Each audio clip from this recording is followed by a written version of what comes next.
Joining me, Reverend Dr. J.W. Morrison, theologist, on the subject of my experience with single mums. If I look back to my first marriage with my wife, we had 5 children. I knew the pressure that she come under with that, and I probably could have been a better husband looking back at those early days. But the weight of those children on her shoulders was incredible. And the silly part about it is she took off with another bloke at the age, there was 2 twins on the end and they were still little babies. There are men out there that will pull families apart. There was no reason for all that to go on. It was outside interference, the usual demonic disruption to what was going to be probably a good life for all of us. The children were the ones that paid the price. They've turned out all right. They really don't do anyone any harm who have manners and treat them the way that they want to be or should be treated, with respect. One of the sons did assault one of the ex-wife's boyfriends, but he was stealing things out of his room and just deliberately agitating him. So he actually give him a hiding, but he brought that on himself. If you're somebody who's presenting yourself as a decent person and these people just don't like you, you're better off just getting out. There's a lot of hostility and a lot of hurt that's happened to these people before you come along. I'm speaking from the experience of watching my children and what my ex-wife dragged them through. She got married to another man, had another 3 children, so she had 8 children. And they all got along, but it wasn't a very good experience. She ended up getting divorced again, and now she's got nobody. It was a miserable marriage for her, and it didn't go well for anyone, really, to be honest. And they just don't seem to make it. She ended up on her own. The woman after her, she had a little 10-year-old when I met her. He was mummy's boy. She called him gorgeous, and she was a good mum. She used to discipline him. I was with her for a few years, quite some years actually. But the relationship wore out and I left. He turned out to be a good kid. He was never any trouble to me. I used to take him to soccer and all that sort of thing in between my own kids. But she was a single mum and she was self-centered in her own way, and I got away from that. The lady after her didn't have any kids. We'll leave her out. Then the woman after her had grown-up kids, and they were absolute nightmares. Good kids, I guess, in their worlds, but the world that they made for their mother and the new boyfriend really wasn't acceptable. And again, 100% effort was going into that, and those children destroyed it. I ended up having to get out of that. There was a few in between. Then the next one, the last one, to this point, and I'm off the dating market now. I just want to be left alone. Really couldn't be bothered. There's a few orbiters around, but I'm not interested. It was a strange one. It was kicked off like a house on fire.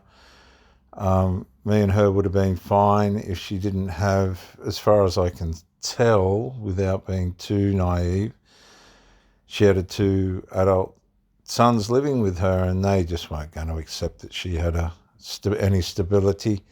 They were used to her, I guess in a way, just looking after them. They were very self-centered. I guess there was the golden boy and the scapegoat, the older one. Poor old scapegoat, he went along with anything, I guess, to a point. He'd have his moments. And then the golden child, and I could never work him out, and I don't want to work him out, but he turned out to be an absolute, I don't know what was going on there, but they just, to cut a long story short, they didn't like me. And I got to give her 10 points too. She battled on, but she was never going to win. And then at the end, it just went wonky. Everything just went really wonky. My head started to swim, and I called that a day, and it was a shame. That was the shortest and most erratic relationship I've ever had, and at that point I've just gone, I'm putting in the effort. I'm not boring. Um, these people are just unbelievable, unbelievable the things they think they can get away with. And you can be tolerant and everything, but in so many ways you're kidding yourself thinking that when you get to my age, almost 60, that people are going to change. They're not going to change. They are who they are, and you need to accept that or walk away. And for some people, I guess being disciplined and ordered and having got somewhere in life is boring. They're used to chaos, they're used to loss, they're used to drama, they're used to running around making sure they got their supply and alcohol and all their other shit and rubbish that they do. A lot of these people haven't got anything. They're never going to have anything. They don't want anything, to be honest.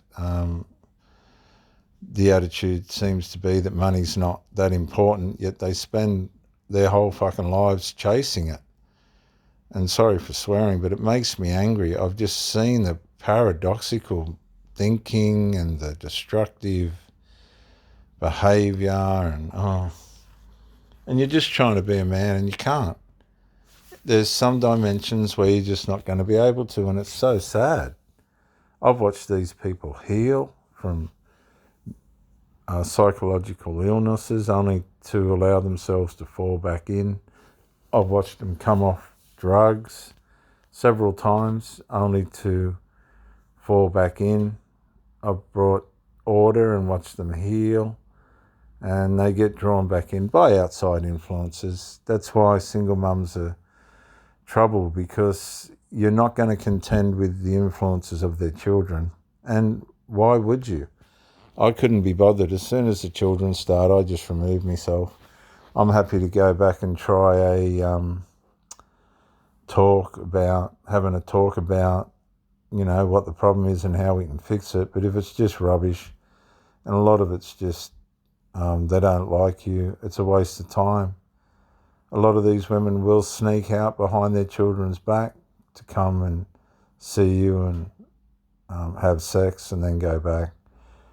And probably just to see you for some company as well. But they reckon in the end, they're up against too much. They got too many influences playing and pulling at them.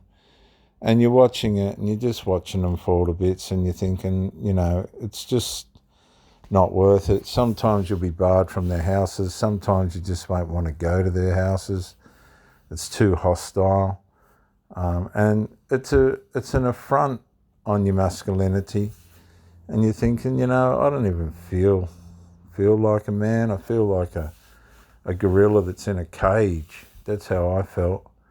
I felt like I was in a cage and I was trying to be a good man, and you're working around all these invisible oppressions and depressions, and, the sex is no great thing with these single mums either. It is what you make it, I suppose, but I don't understand how far they'll push things, and how they undervalue the situation that you can offer them, and how it's pretty disgusting. Look, I have to say, it's really mind-boggling, the way in which they approach things, and you're really at the mercy of too many factors behind them. You'll see them try and fight for the relationship, but they are used to what they had before you come along. And it's really quite sad as you watch them try and stay in, and they're getting pulled out. And then once they start turning up with different mindsets, and you'll notice they start to become a little bit oppositional or combative, let them go. There's somebody else on the scene. They're starting to shift away. So don't be frightened, let them go. Don't over-attach. keep your fitness right, keep your mind right. They'll fall to bits and they'll go and find somebody else and it'll all go to shit. And they're living a nightmare behind the scenes anyway. Think about what they were like before you come along. It was a mess. And it'll be, hopefully not, but the Bible says it'll get worse. So look after yourself, look after your mental health, make sure that you're on top of everything you need to do with your diet and exercise. There's not much more I can tell you except get the right amount of sleep. Don't worry too much about these people. I don't think they're really worried about you. They just disappear back into the forest and into the darkness, and they'll just play with the goblins and the gremlins and the minions and the leeches and things. But that's okay. Leave each one to their own. You stay on top of your game and conquer. Reverend Dr. J.W. Morrison. Bye for now.